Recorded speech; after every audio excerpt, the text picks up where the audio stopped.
নমস্কার, আমি তনিমা আর আমার নতুন আরেকটি গল্পে আপনাদের সবাইকে অনেক অনেক স্বাগত জানাই।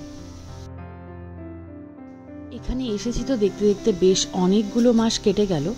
এই ভিডিওটি আমি আসার প্রথম দিকের একদম ভিডিও। অনলই এখান থেকে চলে গেছে প্রায় 2 মাস হয়ে গেল। অনল গেছে এপ্রিলে আর এটা কিন্তু জুন মাস। আজকের যে ভিডিওটা আমি আপনাদের সাথে শেয়ার করছি, এই ভিডিওটা হচ্ছে আমার শ্বশুরবাড়িতে যাওয়ার গল্প। আপনারা অনেকেই জানতে চেয়েছিলেন যে আমার শ্বশুরবাড়ি কোথায় এবং আমার শ্বশুরবাড়ির কোনো ভিডিও নেই কেন। বিষয়টা এটাই যে শ্বশুরবাড়িতে এত লোক আর এত মজা যে ওখানে যাওয়ার সাথে সাথেই ক্যামেরাটা অন করার কথা কারোর মনে থাকে না। তো শ্বশুরবাড়িতে আসার সাথে সাথে আমি ড্রেস চেঞ্জ করে ফ্রেশ হয়ে আমি দিদি ভাই আর অনল মিলে বেরিয়ে গেলাম আমার আসল শ্বশুরবাড়ি যাওয়ার উদ্দেশ্যে। কিন্তু তার আগে বেশ কয়েকটি ছোটোখাটো কাজ আছে। আমার শ্বশুরবাড়ি হচ্ছে উত্তরপাড়া কোন্নগর, মানে হুগলি ডিস্ট্রিক্টে।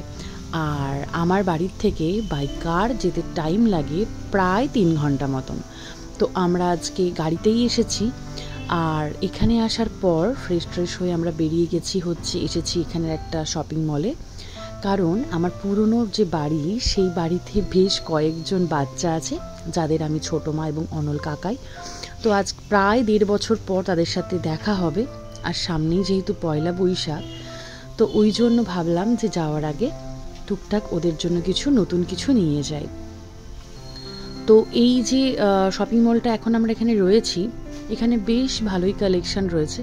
স্পেশালি পয়লা বৈশাখ বলে হয়তো এথেনিক কালেকশনের মানে সম্ভারটা আরও অনেক বেশি। তো এখন আমরা রয়েছি ছেলেদের, কারণ ওই বাড়িতে সবাই ছেলে, শুধু একটি মাত্র মেয়ে আছে, তো তার জামাটা পরে নেব। সব কিছু কেনাকাটা হয়ে যাওয়ার পর অনল গেছে বিল করতে।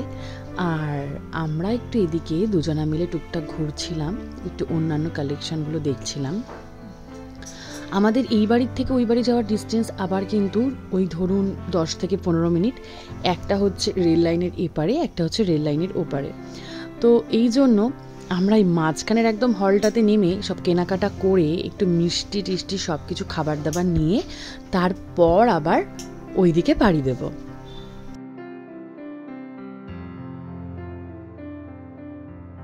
আজ অনেকগুলো দিন পর ওদের সাথে সামনাসামনি দেখা হবে। তো তারাও বারবার করে ফোন করছে আর আমরাও ভীষণ এক্সাইটেড। তো অনলের জন্য শুধুমাত্র অপেক্ষা করা, ওর কাজটা মিটে গেলেই একদম সাথেই আমরা বেরিয়ে গেছি। ওই যে বললাম একদম মিডিল পয়েন্টে আমরা দাঁড়িয়ে রয়েছি। এবার এখান থেকে একটু মিষ্টি কিনেই একদম তাড়াতাড়ি করে চলে যাব।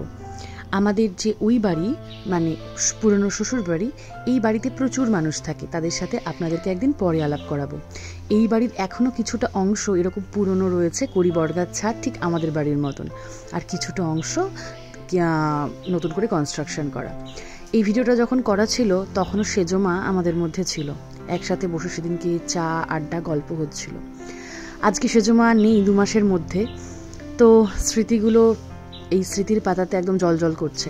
যাই হোক, সেই গল্প আপনাদের সাথে আর একদিন করব। তাহলে আজকের এই ছোট্ট ভিডিওতে এখানেই শেষ করছি। দেখা হচ্ছে খুব তাড়াতাড়ি নতুন আরও একটি ব্লগে। সবাই খুব ভালো থাকবেন, সুস্থ থাকবেন। টাটা।